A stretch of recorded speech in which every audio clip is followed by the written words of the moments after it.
Dan saya baru tahu saat ini, oh ternyata kenapa kok kemudian banyak storyteller, konten kreator yang indoor itu memakai boom mic. Halo, assalamualaikum warahmatullahi wabarakatuh. Salam sejahtera untuk Anda semuanya. Saya bikin satu kategori yang itu menurut saya going by the wind begitu.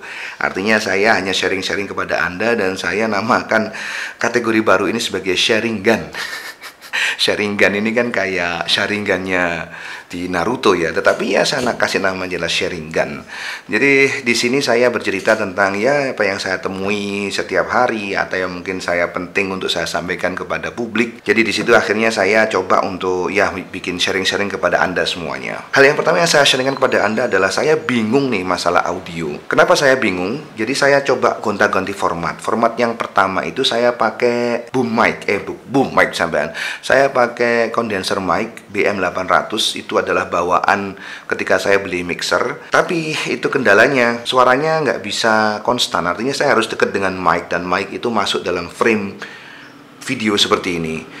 Oke lah, untuk awalnya itu kadang kala itu oke begitu, suaranya juga ya bagus menurut saya ya. Tetapi itu ada di frame, itu yang bikin saya keberatan. Oke lah, saya ganti coba. Saya ganti dengan lavalier mic. Itu saya pakai lavalier mic, tapi juga masih nyantol di situ. Artinya kok masih ada di frame ya.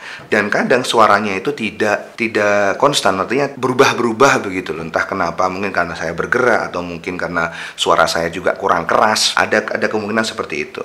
Kemudian saya juga ganti dengan Boya BY MM1. Jadi saya ada pakai GoPro ini kan. Kemudian saya konekkan, ada dongle-nya. Dongle-nya mana dongle-nya?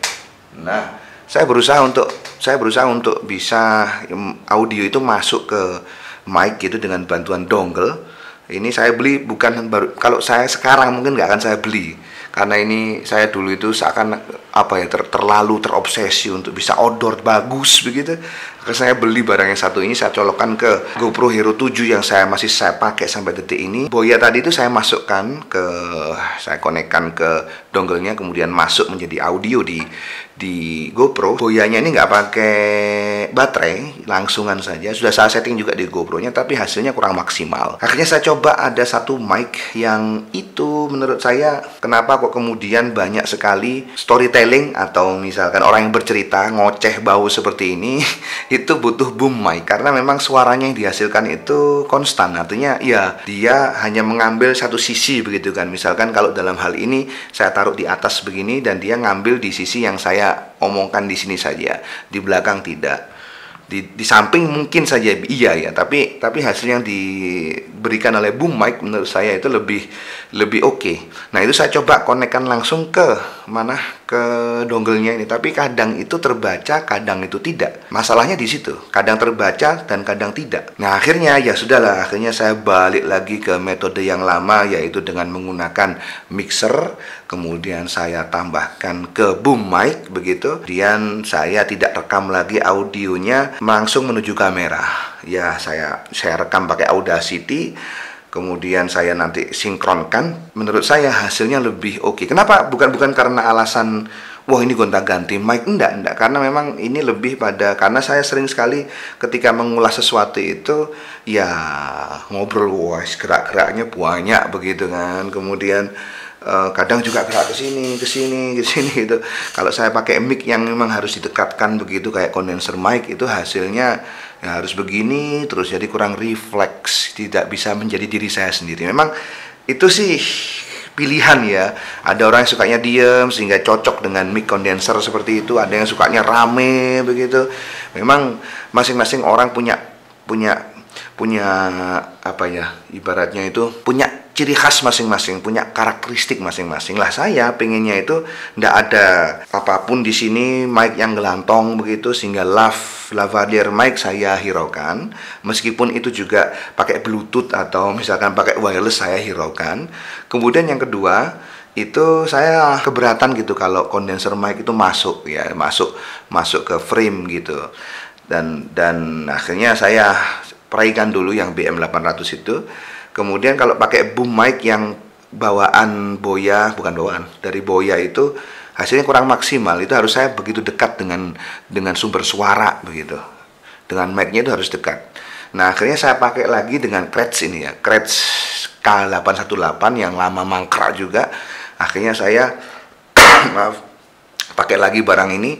Meskipun hasilnya tidak semewah, ya nggak bisa dibandingin sebenarnya, semewah Sennheiser MKH 416 yang harganya $1.000, 13 juta sampai 14 juta, 500 sampai 15 juta just for a mic, yang saya kira itu juga banyak dipakai oleh YouTuber besar. Mic yang lama juga, micnya itu dikembangkan tahun 1976 atau 72 ya, dan menjadi standar dalam dunia broadcasting, dalam dunia perfilman sampai detik ini. Ya, saya Kretz K818 ini nggak bisa dibandingkan dengan boom mic-nya Sennheiser, tetapi ya namanya juga sama-sama boom mic-nya. Saya kira paling enggak kalau Sennheiser itu 100%, ini 20 sampai 10%-nya saja sudah oke lah. Itu menurut saya. Jadi pilihannya tetap bagi saya boom mic, karena alasan-alasan tadi. Saya nggak mau ada mic yang masuk frame, kemudian saya juga bisa bergerak lebih bebas begitu ketika mengungkapkan sesuatu.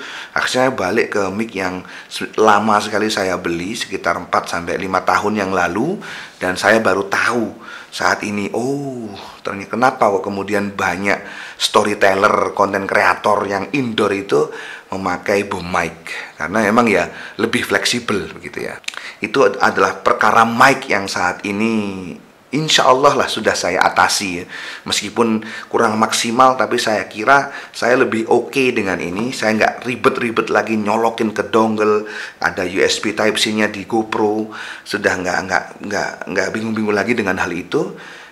Saya tinggal nyiapkan skripnya, nyiapkan apa yang mau saya sampaikan, puter itu si mixernya, hidupin mic-nya, hidupin kameranya, take shot, edit, selesai. Nggak bingung-bingung lagi, harus ribet A, B, C, D, F, G. Itu yang pertama. Yang kedua, saya juga belajar sedikit-sedikit tentang YouTube ya. Dan ada beberapa hal yang itu menurut saya penting. Yang satu adalah viral. Viral ini memang kalau ada orang merumuskan sebenarnya kombinasi dari beberapa hal. Ada kombinasi dari konten yang money related, ada yang shocking, ada yang konten itu harus challenging dan lain sebagainya. Tetapi saya paling saya pelajari adalah ternyata views itu lebih penting daripada subscriber. Views itu mengambil peran yang sangat-sangat signifikan dalam perkembangan video yang kita bikin. Artinya begini, saya baru paham orang itu nyeleneh, orang itu bikin macam-macam untuk mengejar views, mengejar jumlah tayangan. Karena logikanya sederhana. Kalau sampean bisa mendatangkan keramaian, sampean bisa membuat keramaian, orang-orang itu datang. Lama-lama itu jadi pasar malam, lama-lama itu juga orang jualan di situ, lama-lama juga orang pengiklan itu juga senang dengan video-video yang ramai seperti itu. Karena apa? Karena kesempatannya itu besar untuk dilihat banyak orang. Jadi views itu lebih penting daripada subscriber. Sehingga kalau misalkan ya kita itu tidak minta subscribe ke channel saya, tanpa dibilang seperti itu pun, kalau seumpama videonya yang dibikin itu bagus, orang itu dengan serta-merta akan subscribe. Yang paling penting juga saya pelajari adalah interaksi antar YouTuber, silaturahmi antar YouTuber. Kita saling berkomunikasi satu sama lain dengan cara apa? Dengan cara kita komentar di video orang yang kita tahu atau kita kenal secara digital, atau mungkin kita melihat video yang bagus, kemudian kita reaksi, kemudian kita komentar di situ. Interaksi dan silaturahmi itu menjadi hal yang sangat signifikan bagi perkembangan sebuah channel YouTube. Jadi itu nggak bisa dilupakan. Seorang pakar digital marketer kayak Gary V itu menganjurkan bahwa komunikasi antar akun itu kalau bisa dilakukan 8 jam sehari.